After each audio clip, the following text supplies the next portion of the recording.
काहीतरी हे म्हणतात तसं आपल्याला त्यात भागात नाही निश्चित आहे, पण शेवटी हा निर्णय राज्याचा असतो. म्हणजे आपण पण शेतकऱ्याला सांगितलं पाहिजे की समजा आपण एकाच 4 गावाकरता निर्णय वेगळा करू शकत नाही, तर ह्याला राज्याची पॉलिसी बनवावं लागेल. पण मागच्या वेळेला कोकणामध्ये त्यांना खास बाब म्हणून आंब्याची भरपाई दिली माझ्या अंदाजे 3-4 वर्षापूर्वी. त्यावेळेचे कारण तर आपण मॅडम दिलं पाहिजे की बाबा हे का आपण देऊ शकत नाही.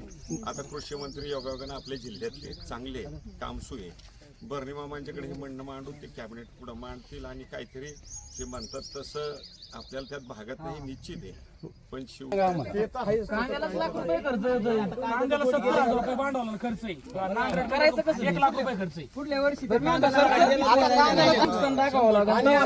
राज्य सरकारच्या माध्यमातून वेगवेगळे जे काही आता पीक विमा असतील किंवा बाकीच्या योजना असतील याच्या माध्यमातून तर ठीक आहे, परंतु राज्य सरकारच्या माध्यमातून देखील आपण अधिकचे तसे कॅबिनेटमध्ये तो प्रस्ताव ठेवून त्याला अधिकचे पैसे कसे देता येईल शेतकऱ्याला त्याच्यावरती आपण त्याच्यावरती काम करू.